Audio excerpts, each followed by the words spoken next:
Hello, good people. Welcome back to our channel. We're so excited to have you again. A governor in the southeast have made recommendation in the area of reducing the anger of those who were called them victims of what happened in 1966 to 1970. It was a very serious event, and it left a lot of people in penury. So a lot of people suffered so many hurts because of what happened then. We know about the Civil War, but nothing has been done to kind of reduce their anger. So the governor is recommending that something special should be done. You're going to hear details of what he's really looking out for.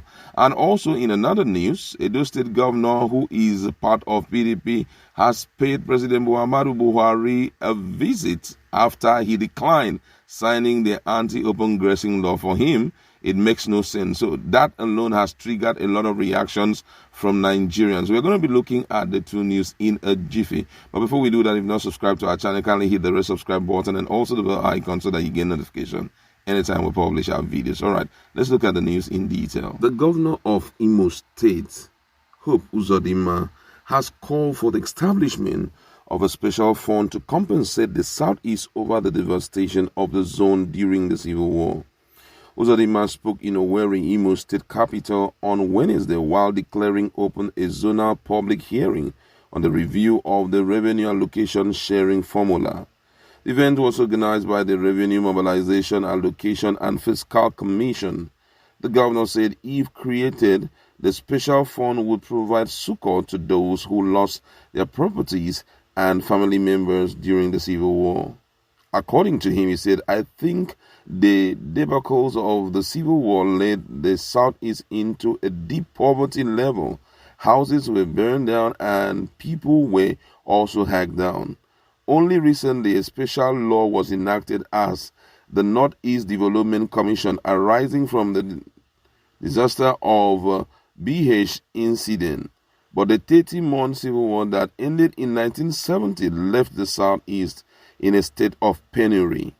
Uzodinma said the current revenue allocation formula, which was last reviewed in 1992, is obsolete. The governor said the Southeast has suffered great injustice on how revenue accruing from the zone are shared.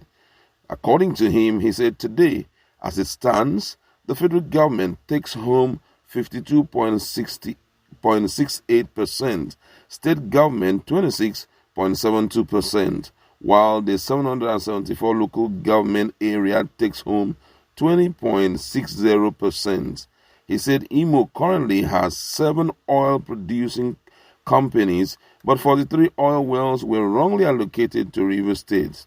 Uzodinma said 25% of gas production in Ebonyi is piped from Imo, but revenue accruing from it does not go to the state, while pollution is threatening the lives and assets of the residents of the area. He urged the RMAFC to look into the matter with a view to reviewing and resolving it. Call on the federal government to establish petrochemical industries, fertilizer plants, and other value chains in the oil and gas sector. According to him, he said it should not just be about multi-billion-dollar pipeline projects that siphon oil and gas from the state, which result to youth restiveness, quantum violence, and subsequent death. The governor stated, "I think that God did not make mistake to endow Imo with natural resources." Meanwhile, in another development, the governor of Edo State, Governor Obaseki, met with President Muhammadu Buhari at the presidential villa Abuja. It was reported that this was made known by the special advisor to the president on media and publicity, Femi Adesina, who shared photos from the meeting on social media. According to the report, Adesina captioned the photo, "President Buhari received Governor Godwin Obaseki of Edo State in the State House on the 13th of October 2021. No reason was given for the meeting by Adesina as at the time of filing this report, and recalled that Governor Obaseki has recently stated that Edo State will not implement anti-open grazing law.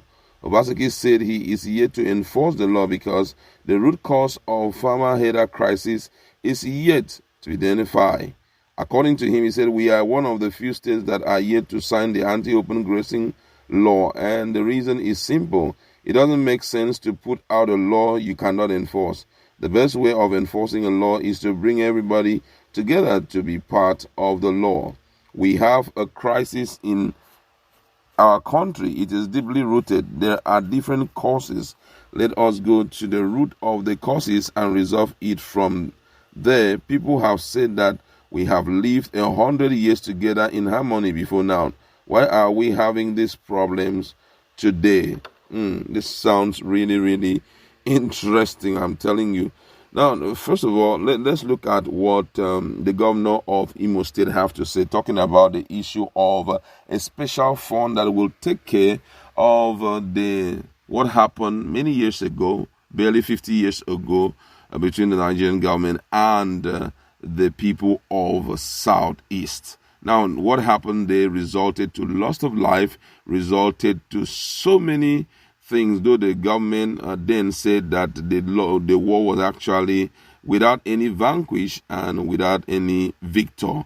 But then there were still things left behind, pointing to the fact that something like that actually happened, in the southeastern state, eastern state as at then. And what he has proposed for me, I think is a good one, but it's not just going to be a special fund. For me, I feel that the government should expedite action to ensure that there is Southeast Development Commission to take care of some of those earnest needs of the people. Some of them are long-term. I believe that one of the reasons why all this agitation is going on is the loads of stuff that have happened over time, which has rendered, Southeast in a state of penury. It has kind of heighten the anger in the heart of the people. Most people will be asking, why is it that it's always Southeast that all of these things are happening and all of that? Now, very recently, we've also seen another case in Zombe community in a Guta local government area of, Imo State, where houses, almost 50 houses, were also kind of destroyed. And it's not something that is good for the people. So all of that can be taken care of by the Southeast Development Commission. But he is recommending a special fund, to look into that. But I'm just wondering what will be the sharing ratio, because if you're looking at that kind of issue, there should be a lay-down sharing ratio that will kind of reduce the anger in the hearts of the people. Most people were very wealthy before the period of, that crisis.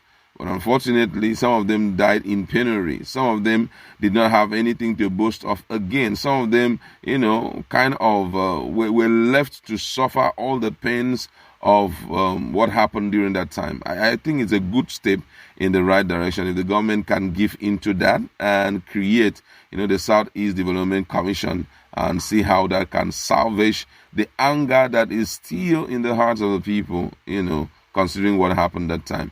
And also looking at the visit of Edo State Governor to the State House to see President Muhammadu Buhari, it sounds a little bit very suspicious. There are like some few states, like 2 or 3 states up till now, they've not done anything about the issue of anti-open grazing, which is really meant to salvage their own people. Don't forget, if we are talking about Edo State, Edo State has been hit real good by the people, by Fulani haters. I'm telling you the truth. Cross River State, though they've not tested the venom of the Fulani headsmen, maybe there's a kind of understanding between them, but for Edo State, it's been really, really tough, And I feel that at this point, where the governor is now visiting the president, a lot of things are playing in the minds of people. Some believe that maybe it's going to be a return back to APC, or maybe he's trying to show that, despite the fact I'm not still part of what is going on in APC, but President Muhammadu Buhari, I support you, I support your people, and all of that. We are hopeful that the details of that meeting will be made available sooner than expected, and we'll get to look into what were the crux of their discussion. We'd like to leave it there, go to our comment section.